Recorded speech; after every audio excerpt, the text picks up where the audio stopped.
you. Okay.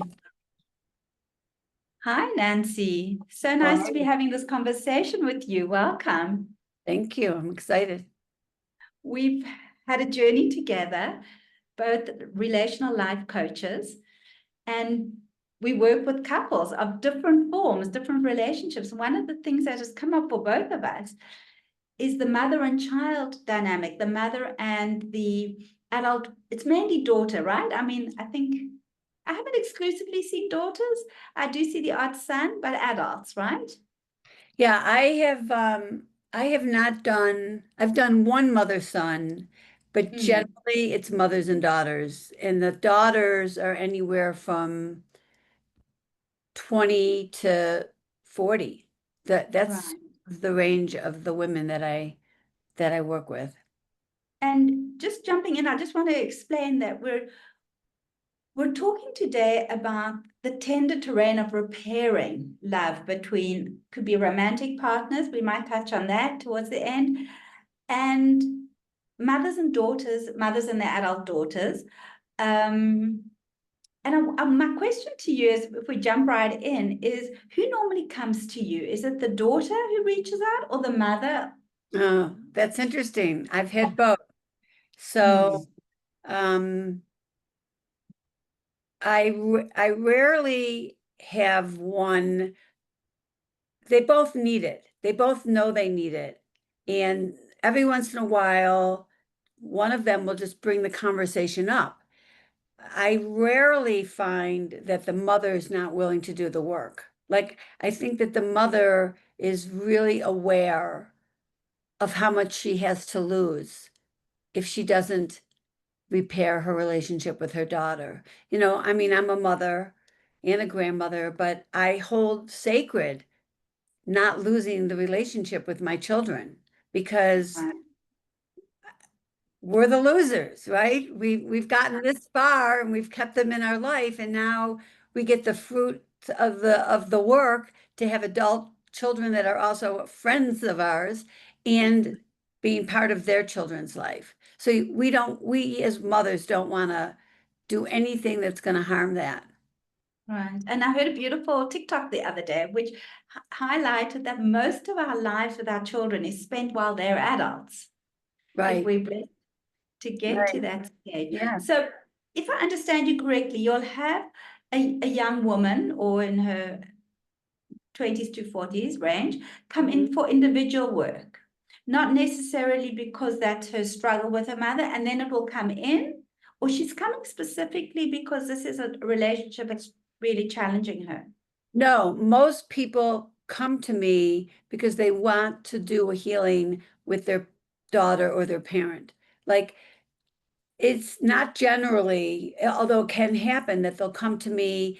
It happens the same way if somebody comes to me for personal work and all they're talking about is their relationship, right? Their romantic relationship. I'll say, I am working with you like with blinders on. I have to see the relationship in front of me. I have to see both parts. So it's the same thing. The daughter can complain all she wants about the mother or vice versa, but if I don't have them both in front of me and see the dynamic in front of me, then I'm doing it with blinders on. Right. So I love that. So the partner, which whatever that partner is, will give you wisdom and insight that you're not getting with just the one partner. And I think Terry always says it's like doing couples work or systems work or family work in the dark when you only work with the That's individual. exactly what I'm talking about. And half the time, when you get the other party in, all of a sudden you're thinking, oh, wow, my client is the one that's more blatant or out of relationality. And you don't know that when you're only working with the one person, you're only seeing their side of things. Right. And I know for me, I'd be interested to hear if this comes up for you. I can get very involved in the story when I only hear the one side.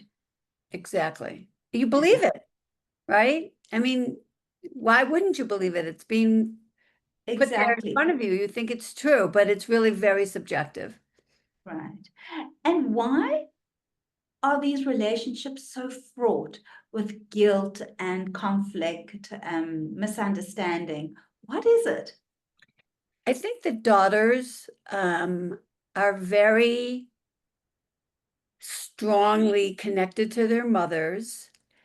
There are things that they saw about their mother that they don't like, so they think they've disowned those qualities, they've hidden those qualities. So let's say they have a weak mother, or they have a narcissistic mother, or they have a mother who struggles with money. They may decide, I will never be that. And so Mm. they bury that part of them. They don't think it's theirs. And they work really hard to be the opposite of it. But because they really are still the daughter of the mother, they have those traits. They just don't see them in themselves. So they get very triggered about them in the mother, even though they have them. They hate them in the mother. They've disowned it, and yet they find themselves doing it. And then the other thing is that Sorry, can I just ask you? They find themselves doing it. I just want to hone in on what you said. yeah, In other relationships, in other yeah. So romantic let's say a daughter can't stand that that she believes that the mother is forever body shaming her, right? Hmm.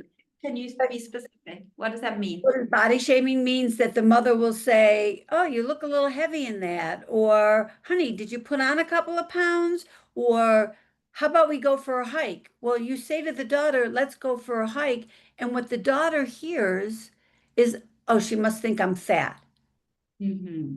So the mother's anxiety around her own body issues gets carried out to her daughter, and her daughter really hates it in the mother. She feels shamed all the time about the mother. Mothers are very critical of their daughters, and part of it is their own anxiety and their own body issues. So I come across this all the time. The mother will be an A personality. She'll be very thin. She'll be eating only organic. She'll exercise all the time. She cares about how she looks and what she wears.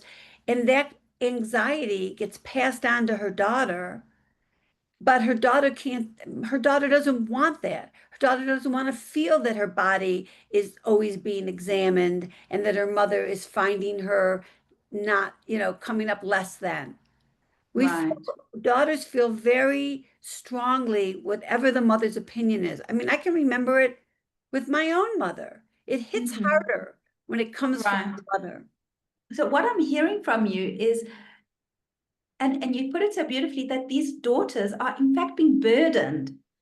They're caring for their mother. They have to look good for their mother. And that really burdens a child. Like, I have to be a certain way for Yeah. mother to be okay. And they Mhm. learn that message very early on. Right. Right. And then the question I have to use, are you noticing that then in a romantic relationship, these women are being very critical, say, of their partner's bodies? Right. Well, that's what I'm saying. And it may not even be their partner's body, but it may be a friend's body, right? Uh-huh. They catch themselves doing the thing that they can't stand that their mother does.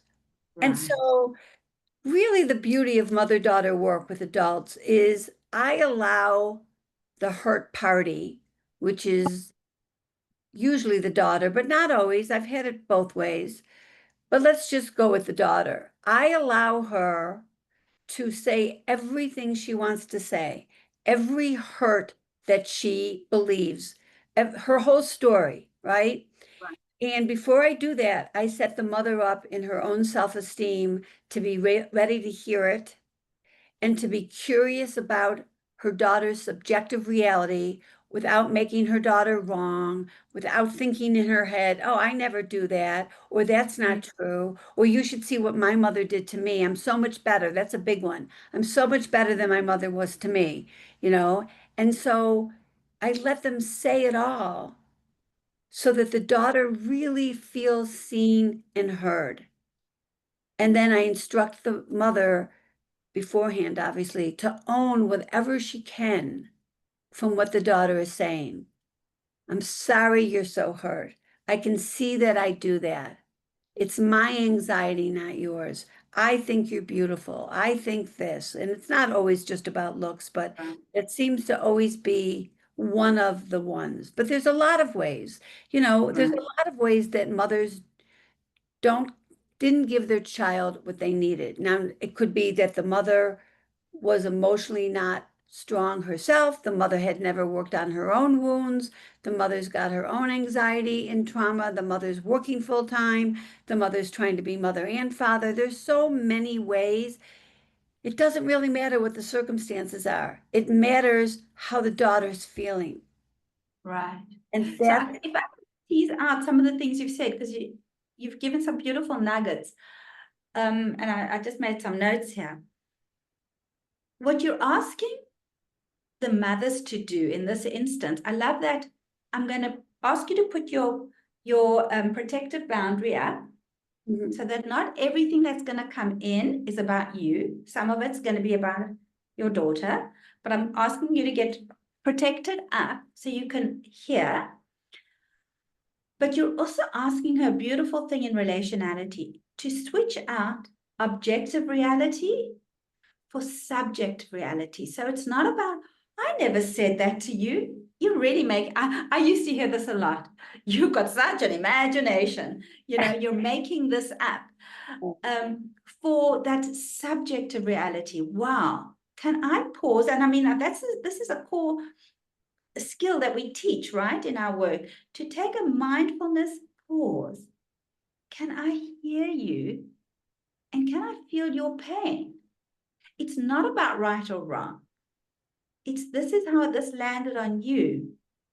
Can we take exactly, pause? And exactly. I love that you said, armor up, mom, and then take it in and own what you can. Right. And in that conversation, it is not in that whole session. I never let the mother talk about her hurts. Hmm. That'll be another session. I want this session, and maybe sometimes it takes two sessions for the daughter to really unload everything she's been thinking. And then what my job is really, I sort of mediate. I'll be like, well, this is what I heard, or, this is the story I'm making up about it. So I kind of try to soften the blow sometimes, or I might say to the daughter, I really think your mom wants to hear you. Is there a nicer way or a softer way you can say that so she can take it in? So not only do I need the mother to have a good protective boundary, I need the daughter to have a good containing boundary. How can Hmm. you say Love that that. in a way that's more kind and respectful?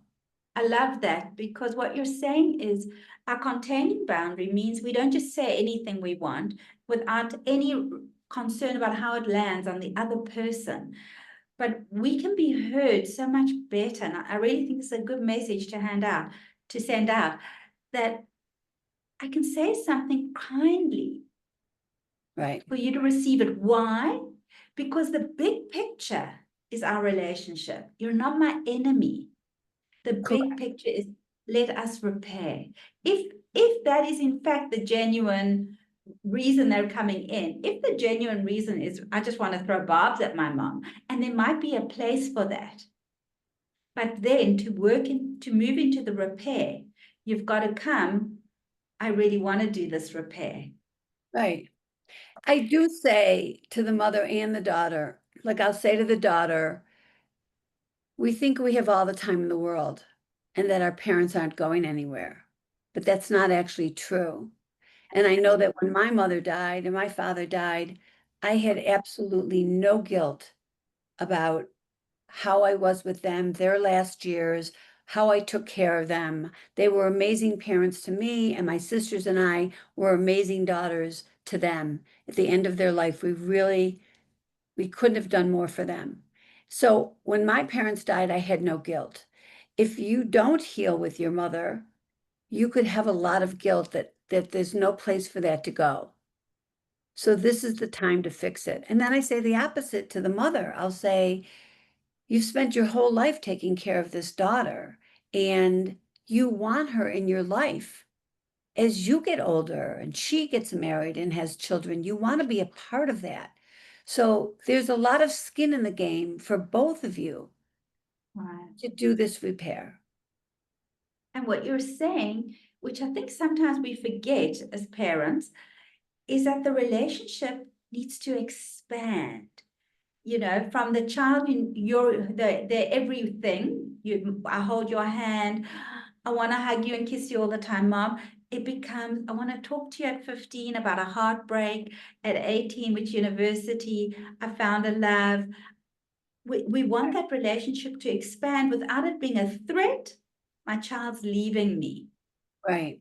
I remember saying to one of my own sons, when he was, some of his older siblings were getting married, and he said to me, I'm so sad that the family's changing. And I said, we, Dad and I, will be alongside you, but we will not be able to take you to the next level. And now he's married and his own children. So we can't take you to that level, but we will always be alongside you. But you will Very nice. have to walk that path yourself. Very nice. And that is the expansion, I think.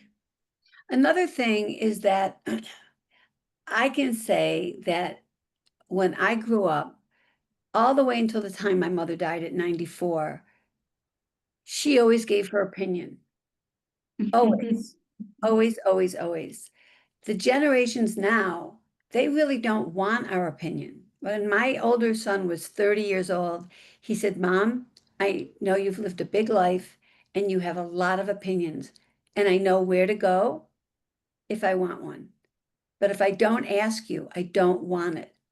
And that's one of the hardest things for, I think, mothers and fathers to learn about their adult children is that we don't have the right to just open up our mouth and give our opinions unless what they're asked. That goes with child rearing, that goes with their health and their body and how they're eating. And, I've had daughters that are in their late 20s and they'll say, I come over to go someplace with my parents and their friends, and my mother will say, oh no, you can't wear that. You have to change. Well, that's a boundary violation. You might be able to say that to your 9-year-old, but not your 29-year-old. And unfortunately, the mothers have to be told that you no longer have the right to just give every opinion unless they ask for it. I love that. In fact, I had a client the other day, a man, a father, who said to me, I invited my adult daughter to come walk the dogs with me. And my wife hasn't been so well, and their relationship is a bit iffy. So I said to her, Mom's really trying. Maybe you could try a bit harder. And I said to him, so how did that work out for you? He said, really not well. I said, Right. could we revisit that? I said, did you ask her how it was for her that her mom wasn't well? Did you ask her if she'd like to hear what you feel that she should, you feel about her working hard on the relationship? And he was really able to receive it, but he had no clue about that contracting. Right, right. And So that's what it's you're the saying. same skills that I use for my clients, my romantic clients, are the same skills I use with mothers and daughters. It's a little different because a lot of times the inner child wounds of the daughter came from the mother, right? Right. And so some of the work is a little differently because you know where it came from. And so you might want to do some work with the daughter separately, some work with the mother separately, and I do. Sometimes I want to do a session with the mother afterwards to just help her repair from the onslaught that she may have gotten. But the other interesting thing is that in 3 or 4 sessions, the mother and daughter relationship is healed enough to let them go. So much less than a romantic relationship because you want to heal, you're almost in skills right away. You're basically almost just doing skill work. You're hearing what their wounds are, but then you're just doing the skill work because it's a different relationship because your mother's right there. Right. And almost, it's such a longing. I think we all have a longing to be close to our parents. So it's kind of you coming in a different preparedness. But, Nancy, I was in a conversation just 2 days ago with someone who was saying, excuse me, there seems to be a trend to not to want to continue a relationship with parents and not to have one's own children. So these children never, in fact, these adults never become parents. Have you heard or experienced anything like that where somebody wants to make a complete cut? Yeah, there's been a lot of that, and you're right, it's almost like an epidemic. And that's why I really try to coach my parents into knowing it's a thing right now. And you don't want to get separated from your daughters. You don't want an estranged relationship. And it happens all the time. And the parents of the estranged children, they're devastated. I mean, I don't even, it's probably up there and like one of the most stressful things that can happen in a person's life. Mm-hmm. And because it's like a thing, there's websites and Facebook groups and all kinds of books out there on, you know, all the ways to become estranged from your parents. Scary. Let me rack your brain if I may. I have a mother who came in, estranged daughter, and the daughter came in. I managed to get the daughter in. Okay. And the daughter sat closed up. Why would I want to get close? No desire for repair. Nasty messages to the mom after the session.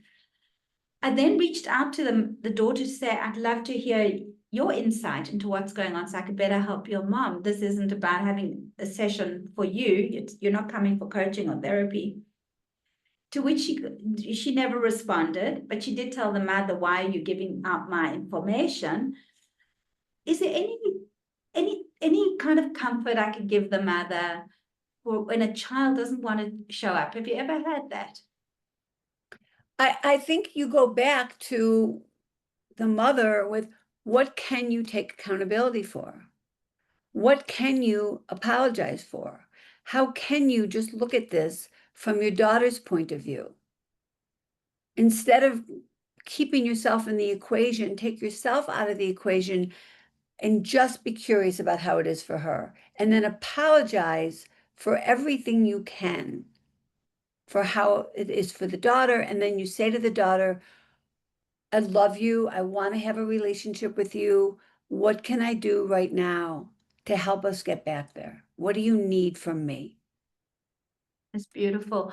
This mother has said that with boundaries, and at the same time, I will not, this abuse will not continue. You know, the Right. daughter can come home and not speak, come to meals, not engage, and it's unpleasant for all the other Right. So the family mother would members. say, I would love to see you. I'd love to spend time with you. There's nothing more important to me. However, you're not invited to come over and then just throw your anger out around me. So if Absolutely. you want to come to the house, if you want to come for dinner, if you want to do something with me, that's great. But you have to come ready to be relational. Yeah, beautiful. I think, Nancy, is there anything else you'd like to add? Because I think that's been a great conversation, and I know you have an exciting course coming up. I Is it do. for I mothers and do. daughters? Sure. So the course is for everybody because the other thing that I work a lot with, believe it or not, that's like a little side niche, is people who have broken up and they want to get back together, but they want to do it with me.